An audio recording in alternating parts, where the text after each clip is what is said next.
Boa noite a todos. Boa noite. Hoje, exatamente 21 de janeiro de 2019, nós estamos reunidos para estudarmos a obra O Consolador. Vamos iniciar a questão 166. Nós estamos falando sobre a arte, né? Então, vamos envolver a nossa irmã Estrela para fazer a nossa prece de abertura. Divino e amado Mestre Jesus, por mais uma vez, Senhor, reunidos em Teu santo nome, para Te agradecer imensamente, Senhor, o encontro nesta casa que nos recebe, que nos acolhe, que está sempre, Senhor, nos dando oportunidades para que possamos, Jesus, Te buscar cada dia mais. No dia de hoje em especial, estamos assim iniciando o estudo do livro O Consolador. Em Teu nome, Senhor, em nome de Deus, nosso Pai, nós pedimos, Senhor, as Tuas bênçãos para que Tu possa nos envolver, envolvendo-nos a todos nos dois planos da vida, a fim de que tenhamos nós a serenidade necessária para ouvir os Teus ensinamentos e, se possível, Jesus amado, levar e colocar no nosso dia a dia. Muito obrigada, Jesus, pelo amparo, que Tu possa seguir conosco por hoje, por amanhã, por todo sempre. Muito obrigada. Então vamos lá, que Jesus nos guie sempre, né? No caso dos artistas que triunfaram sem qualquer amparo do mundo e se fizeram notáveis tão só pelos valores da sua vocação, traduzem suas obras alguma recordação da vida no infinito? É o caso daquela criatura que traz o artista dentro de si inato. Não fez curso de nada, não fez cântico de nada. Ele diz assim, olha, as grandes obras-primas da arte, na maioria das vezes, significam a concretização dessas lembranças profundas. Todavia, nem sempre constituem um traço das belezas entrevistas no além pela mentalidade que as concebeu, e sim recordações de existências anteriores entre as lutas e as lágrimas da terra. Certos pintores notáveis que se fizeram admirados por obras levadas a efeito sem os modelos humanos, trouxeram à luz nada mais, nada menos que as suas próprias recordações perdidas no tempo, na sombra apagada da paisagem de vidas que se foram. Relativamente aos escritores, aos amigos da ficção literária, nem sempre as suas concepções obedecem à fantasia, porquanto são filhas de lembranças inatas, com as quais recompõe o drama vivido pela sua própria individualidade nos séculos mortos. O mundo impressivo, que impressiona, dos artistas, tem permanentes relações com o passado espiritual, de onde extraem eles o material necessário à construção espiritual de suas obras. Então quer dizer que a pessoa no mundo espiritual, ela teve uma inspiração, aí veio, ela viu um quadro no mundo espiritual e veio, e o Emmanuel aqui ele afirma que são muito mais lembranças de vidas anteriores do que necessariamente ter ouvido no mundo espiritual ou ter visto no mundo espiritual. Então ele coloca aqui um escritor, quando ele vai escrever a sua literatura, o seu romance, quase sempre são lembranças dos dramas que ele mesmo viveu em existências anteriores. No caso da pintura também não é diferente, tá? Então não são histórias que eu ouvi no mundo espiritual, mas uma probabilidade enorme de histórias que eu vivi. Essas daí são conquistas dessa alma, né? Você pode de repente pegar crianças desde 4, 5 anos, colocar ela para tocar violão, violino, esses instrumentos mais clássicos, e ela pode até vir a tocar, mas ela vai levar um tempo para entender tudo aquilo, para adquirir coordenação motora e entender. Então, leva um tempo. Agora, você pegar uma criança de 5, 6 anos, que não tem 1 ano de treino, ou no máximo 2 anos de treino, e toca como se já tocasse há 30, 40 anos. Então, isso óbvio que aí são realmente recordações de uma vida passada que está muito presente nessa. ele traz isso, essa conquista ele traz de uma outra encarnação. No caso do escritor, ele vai contar uma história. Então, quase sempre essa história foram situações vividas. Tudo que carrega uma emoção tem uma probabilidade de sucesso muito grande. Tudo que se faz no preto e branco, sem emoção, sem uma participação íntima verdadeiramente, tende a não ir muito longe, entendeu? Então, talvez houvesse uma identificação muito grande da dor dele com a dor de tantos outros que conseguiam ver no quadro dele, entendeu? 167. Os grandes músicos, quando compõem peças imortais, podem ser também influenciados por lembranças de uma existência anterior? Porque ainda há pouco ele falou que quase sempre são influências de vida anterior. Então ele disse, e um grande músico? Ele disse, essa atuação pode verificar-se no que se refere às possibilidades e às tendências. Mas no capítulo da composição, os grandes músicos da terra, com méritos universais, não obedecem a lembranças do pretérito, e sim a gloriosos impulsos das forças do infinito, porquanto a música na terra é, por excelência, a arte divina. Lindo isso aqui, né? Das composições. Eu estava ouvindo uma reportagem do Almir Sater, ele falando como compôs aquela música, ando devagar, porque já tive... Ele estava num jantar na casa de um amigo, não tinha instrumento nenhum, tinha só uma viola, faltando uma corda, do filho do dono da casa. E ele disse que aquilo veio na cabeça dele, disse, me dá esse violão aqui. E ele ali meio que tocou rapidinho, e o amigo dele entrou, e de repente eles compôs, em menos de 3 minutos a música foi para o papel. Então hoje ele até diz, essa letra não é minha, essa letra realmente foi psicografada, porque não pode algo tão lindo surgir em 3 minutos.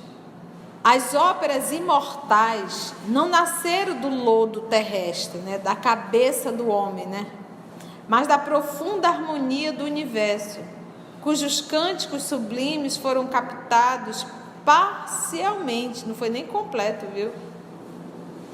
Pelos compositores do mundo, em momentos de santificada inspiração. Apenas desse modo podereis compreender a sagrada influência que a música nobre opera nas almas, arrebatando-as em quaisquer ocasiões as ideias indecisas da terra para as vibrações do íntimo com o infinito. Nós ainda não temos essa noção do que o som faz vibrar em nós. A melodia de uma música, a harmonia de uma letra, ela provoca em mim vibrações. São ondas, né? Ela faz com que o meu corpo vibre. E esse vibrar do meu corpo pode proporcionar um bem-estar muito grande, como um mal-estar muito grande. Pode me provocar uma calma muito grande, como pode me provocar uma excitação muito grande. Isso não só para a música, como até mesmo o tom da voz. A voz de alguém pode me acalmar, me tranquilizar, como também pode me excitar, me irritar, porque me provoca emoção. O som me provoca uma emoção, me faz vibrar de alguma forma. Apenas desse modo podereis compreender a sagrada influência que a música nobre, tá? Música nobre opera nas almas, arrebatando-as em quaisquer ocasiões as ideias indecisas da terra para as vibrações do íntimo com o infinito. Muito lindo isso. 168. Os espíritos desencarnados cuidam igualmente dos valores artísticos no plano invisível para os homens? Temos de convir que todas as expressões de arte na terra representam traços de espiritualidade, muitas vezes estranhos à vida do planeta.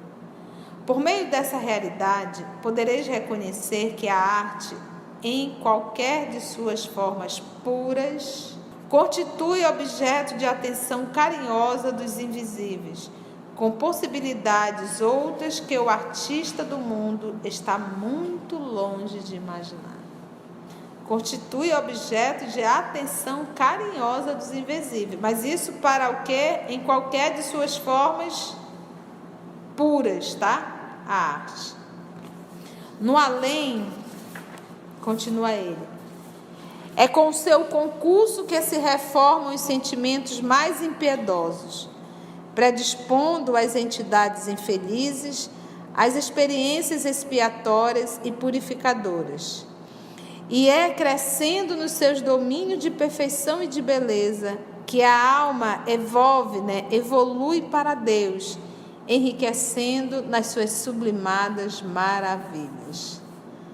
No além, é com o seu concurso que se reformam os sentimentos mais impiedosos, predispondo as entidades infelizes às experiências expiratórias e purificadoras, e acrescendo nos seus domínios de perfeição e de beleza que a alma evolui para Deus. Ele coloca até como um recurso para reformar os sentimentos mais impiedosos. A emotividade, ela deve ser disciplinada? Qualquer expressão emotiva deve ser disciplinada pela fé, porquanto a sua expansão livre, na base das incompreensões do mundo, pode fazer-se acompanhar de graves consequências, Uma emotividade é igual carro sem freio, vai sair atropelando tudo, 170. Com tantas qualidades superiores para o bem, pode o artista de gênio transformar-se em instrumento do mal? O homem genial é como a inteligência que houvesse atingido as mais perfeitas condições de técnica realizadora, por haver alcançado os elementos da espontaneidade.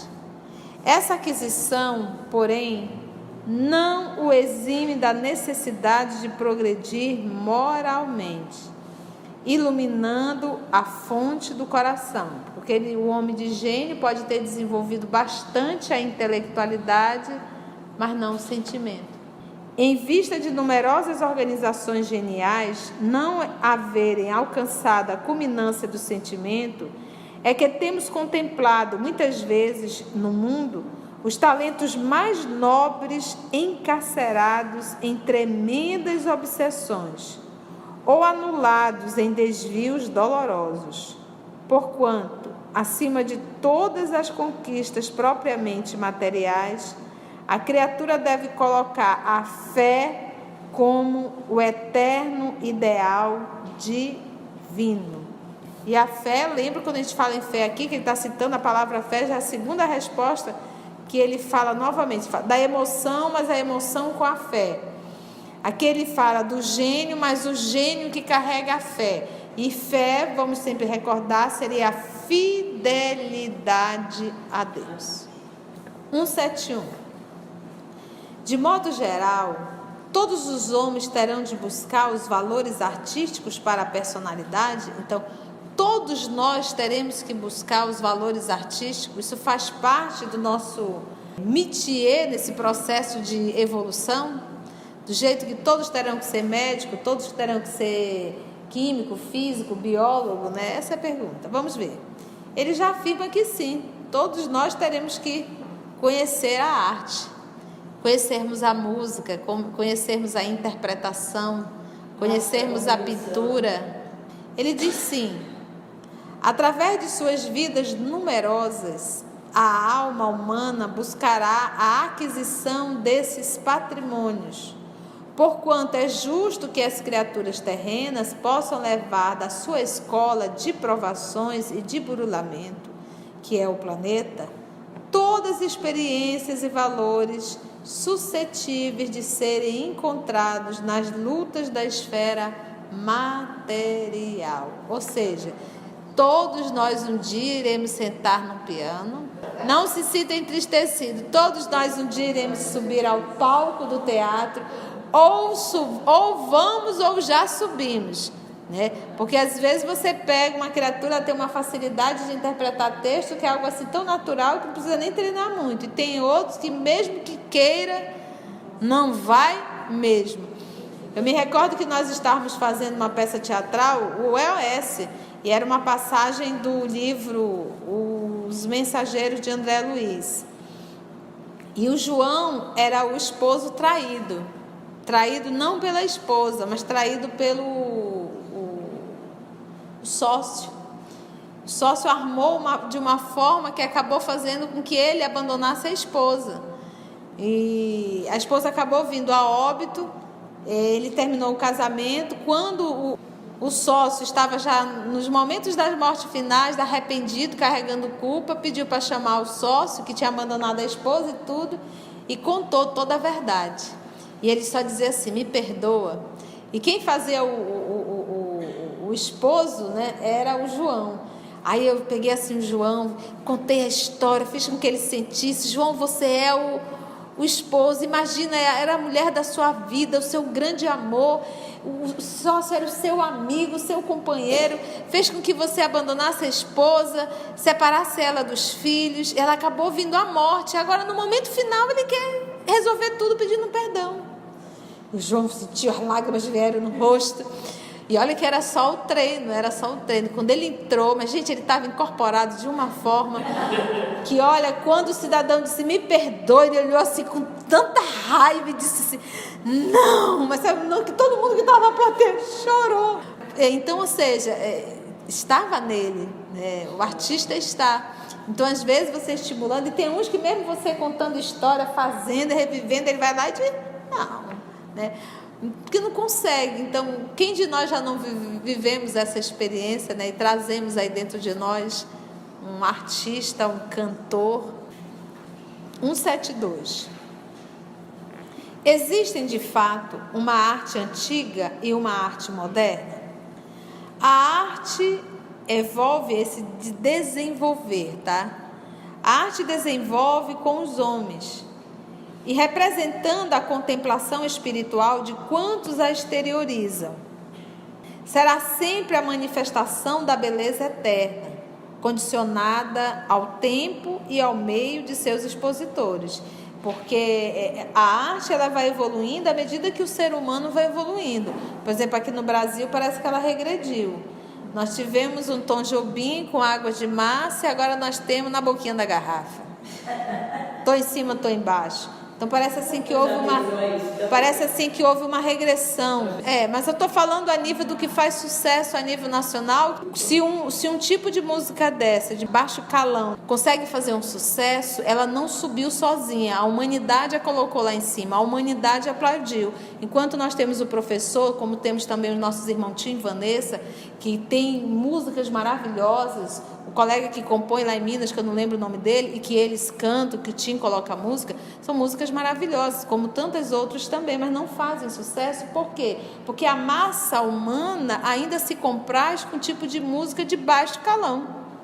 Entendeste? Então isso retrata. Então, quando nós falamos de regredir, de regressão, é avaliando a preferência popular, a preferência, que não existia isso. Eu me recordo de um programa, eu era muito criança, mas eu me recordo de um programa, ele dizia: nossos comerciais, por favor. Como era o nome dele? Flávio Cavalcante. Ele tinha uma lata ao lado dele escrito lixo. Na época era aqueles discos de vinil. Tinha um poder sobre a sociedade brasileira que todos os vinis que ele viesse a quebrar e jogar no lixo, no dia seguinte não tinha mais ninguém comprando. Então ele colocava a música, ouvia, e ele dizia: isso é um lixo. Aí quebrava e jogava. Vocês lembram disso? Caía ali, estava escrito lixo. Acabou com aquele artista. Então nós tivemos um período de um Tom Jobim, de músicas realmente. O pessoal até comenta que quando ele compôs Águas de Março, o Chico, sem ele falar nada, sem o Chico dizer assim: o nosso Tom acabou de compor Águas de Março. Olha só, você vê um trabalho da espiritualidade, não é verdade? Então, nós estamos vivendo esse período difícil, porque nós estamos, por isso, vivendo um período de transição, mas vai mudar. E aqui ele fala, nessa resposta dele, ele diz assim, que a arte ela vai desenvolvendo com os homens. Então, se nós pegarmos os nossos irmãos tribais, havia arte.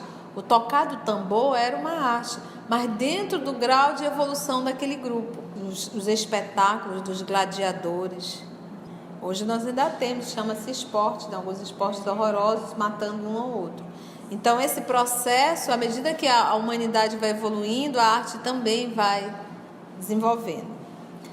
A arte, pois, será sempre uma só, na sua riqueza de motivos, dentro da espiritualidade infinita. Então ele diz assim, será sempre manifestação da beleza eterna, condicionada ao tempo e ao meio de seus expositores, esse processo de evolução. Agora ele diz, a arte, pois, será sempre uma só, na sua riqueza de motivos, dentro da espiritualidade infinita.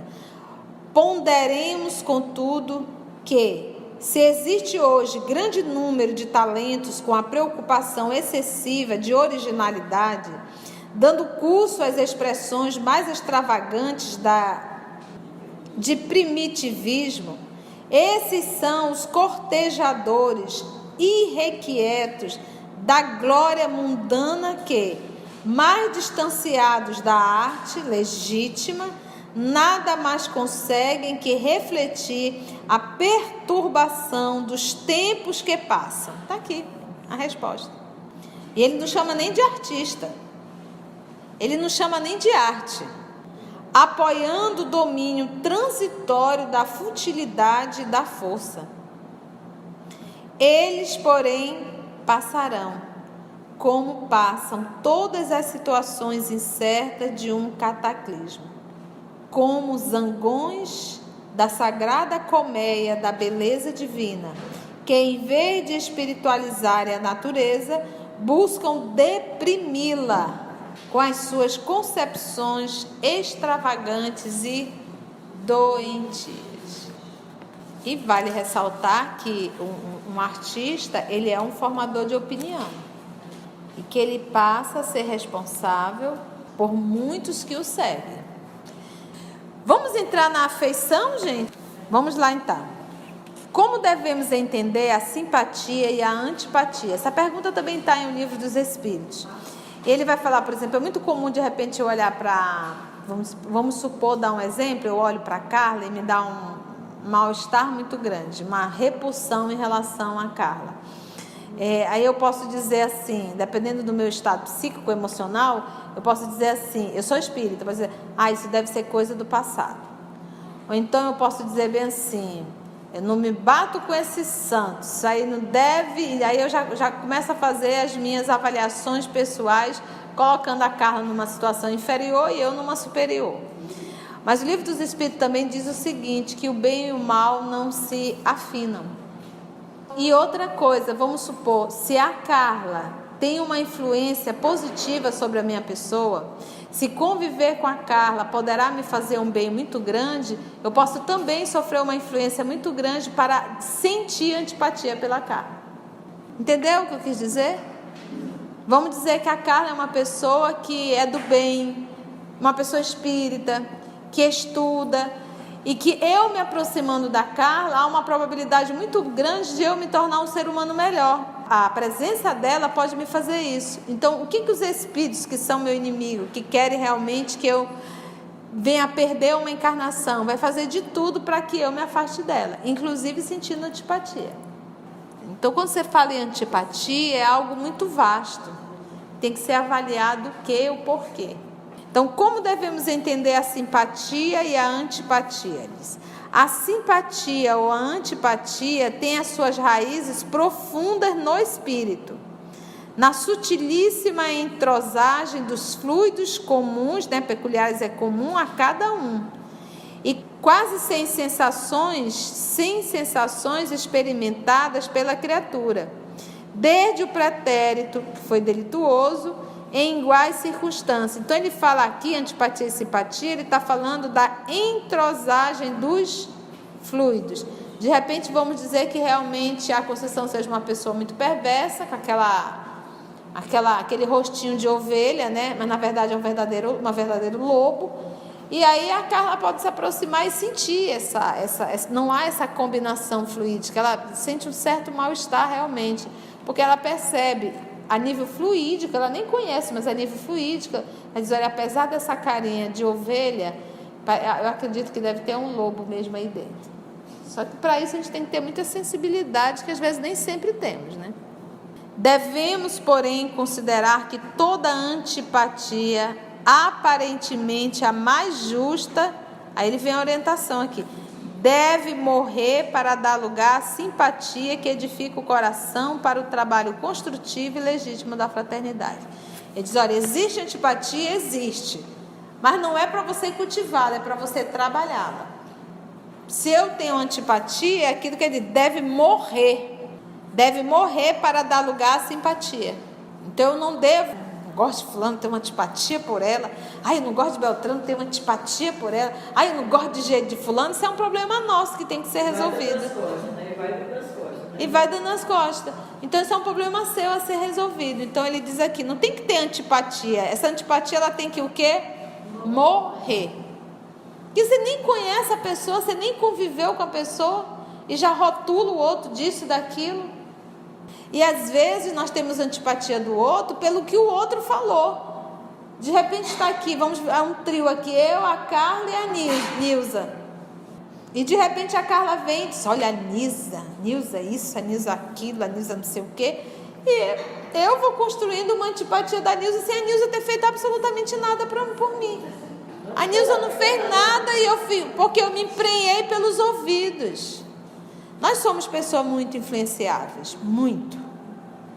E aí quando a gente fala assim, até que ponto os espíritos influenciam em nossa vida, tanto que de ordinário são eles que vos dirigem. Só que vale ressaltar que nós encarnados também somos espíritos.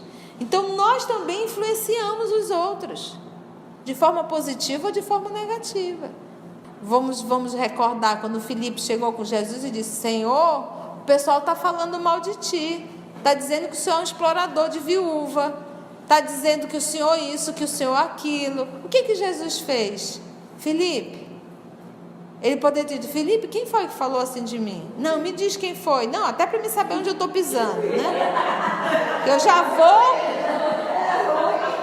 vou colocar no canto, né? Jesus não estava nem preocupado, não despertou antipatia por ninguém, ainda deu uma chamada no Filipe. Filipe, não será um ato de vaidade querer que todo mundo fale bem da gente? Olha aí como Jesus aproveitou a forma de falar de Filipe e deu uma chamada nele. E em todos nós. Então ele finaliza, vamos falar de antipatia, vamos falar de simpatia, vamos. O que é isso? É isso.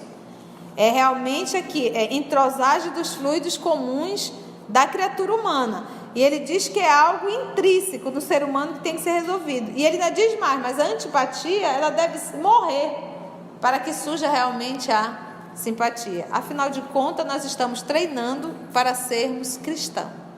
Poderemos obter uma definição da amizade? Eu achei lindo isso aqui.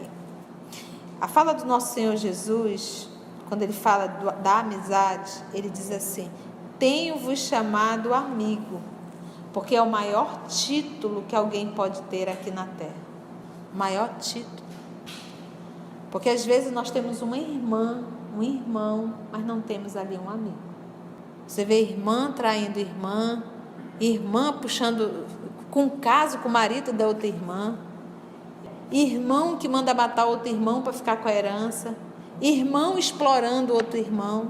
Um amigo não explora outro irmão. Um amigo não explora o outro amigo. Um amigo não trai um outro amigo. Às vezes é o seu esposo, a sua esposa, não é seu amigo, não é sua amiga. Vive ali se degladiando. Às vezes é um filho, uma filha que maltrata, que agride, que abandona em uma casa chamada repouso.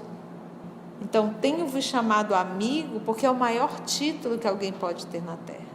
E o encontro dele quando Pedro questionou a Jesus, Senhor, o Senhor não estará incentivando o povo a beber naquela sua aparição, a sua primeira aparição, transformando a água em vinho? Modificando totalmente ali as moléculas daquela água. E ele responde, Pedro, conheces a alegria de servir a um amigo. Olha como a resposta, quando que a gente vai imaginar, a resposta que nós íamos dar era a resposta dizendo assim, mas era necessário que eu transformasse a água em vinho para que não. A preocupação dele era com um amigo, que seria uma vergonha faltar vinho. Então você conhece a alegria de servir a um amigo, Pedro? Não, tu não conhece. Então qual é a definição da amizade? Na gradação dos sentimentos humanos, então ele já está querendo dizer que sentimento humano tem estágios. Tem estágios. Então, uma pessoa que ainda está na primeira escada, não tem como ser amigo.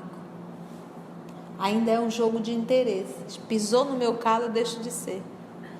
Na gradação dos sentimentos humanos, a amizade sincera é bem o oásis de repouso para o caminheiro da vida na sua jornada de aperfeiçoamento. Ele escreve muito bem. Na gradação dos sentimentos humanos, a amizade sincera. Então, existe amizade, mas não sincera.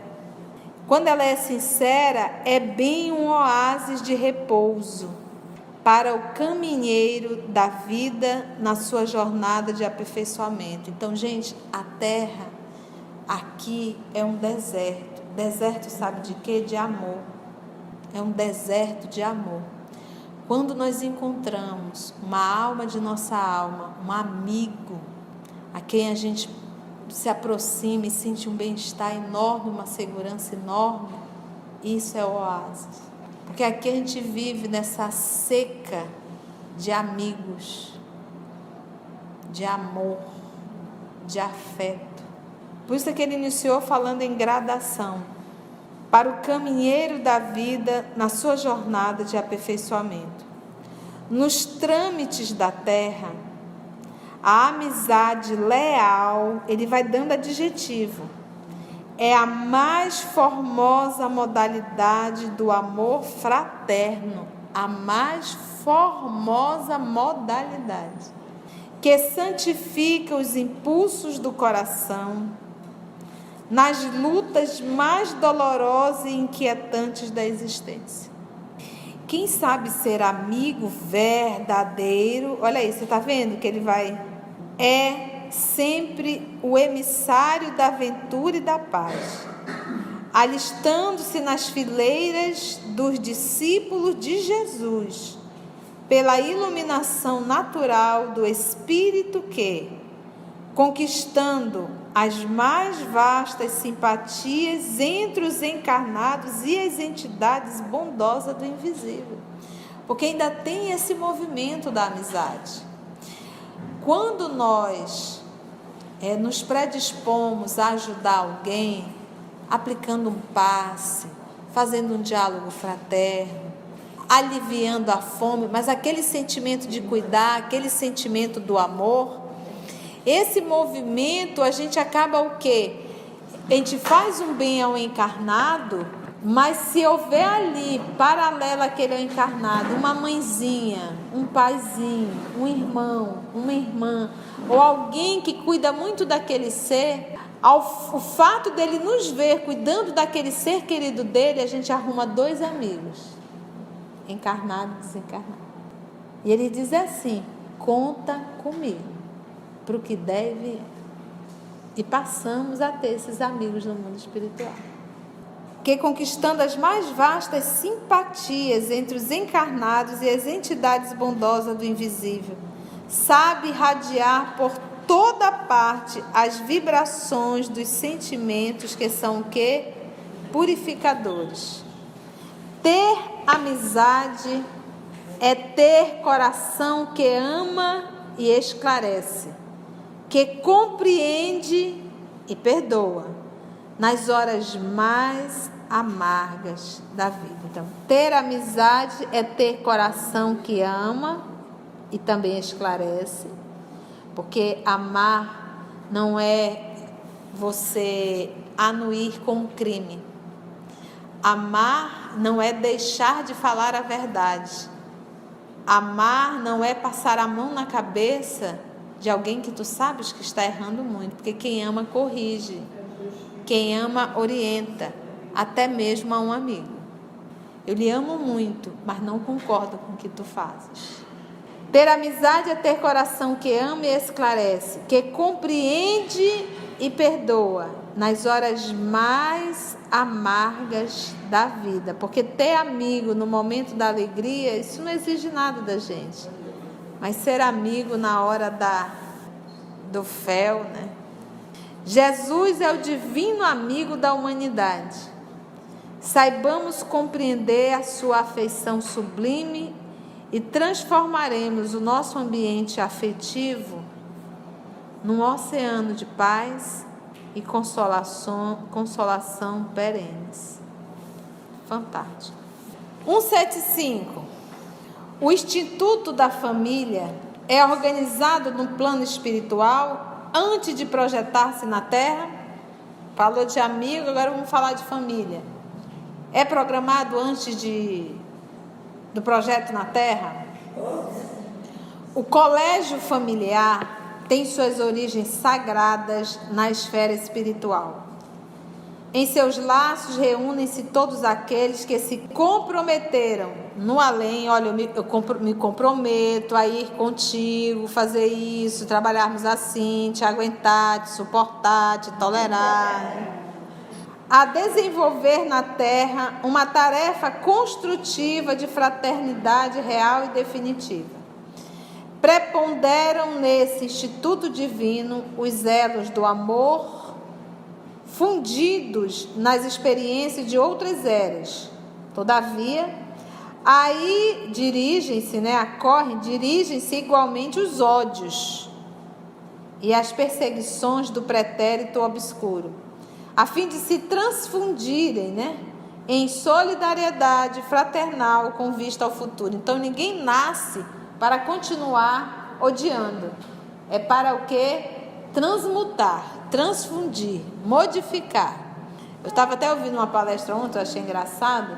Acho que uma senhora estava casada há não sei muito tempo e apanhava todos os dias. Como ela era católica, e a igreja dizia que ela teria que, não poderia separar, não poderia separar, e estava ali. E um belo dia ela pegou uma surra tamanha que ficou com tantos hematomas, e a vizinha, muito sensibilizada, espírita, disse: olha, vamos ouvir. Ela não suportava o espiritismo.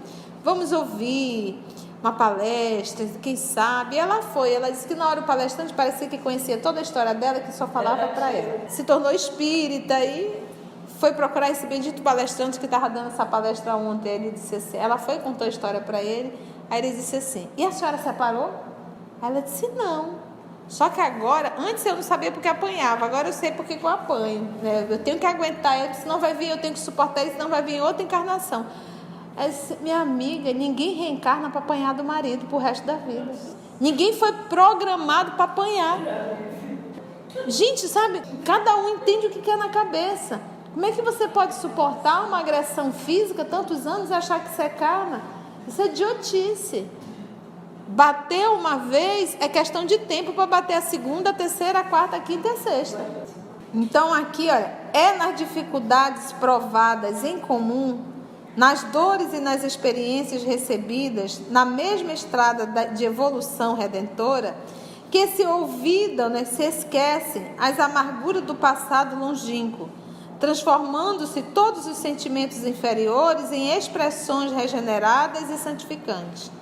Purificadas afeições, acima dos laços do sangue, o sagrado instituto da família se perpetua no infinito, através dos laços agora imperecíveis do espírito.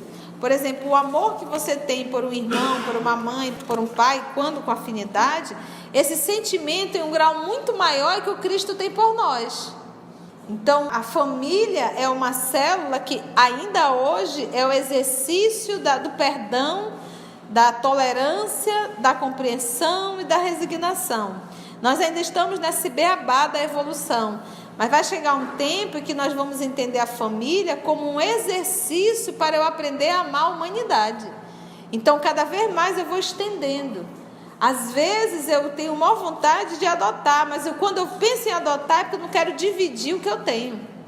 Algumas pessoas, estou pegando assim, eu dando exemplo, A pessoa quando faz, mas eu vou adotar, mas eu vou ter que dividir o dinheiro. Olha o grau de egoísmo da gente. E dividir às vezes porque você quer dar para um fulano, quer dar para o beltrano, quer seu sangue, grandes coisas. Mas a gente pensa dessa forma.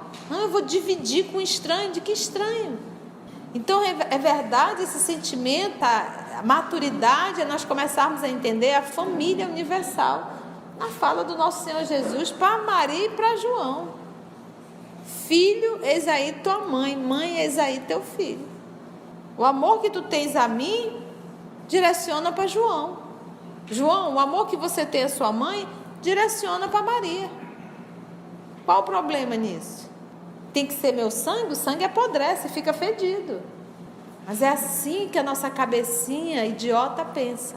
Quando nós falamos em programação, a gente imagina assim, um espírito superior, papel e caneta na mão, fulano vai com Beltrano, que vai com Cicrano, que vai com Beltrano. Não, não é assim.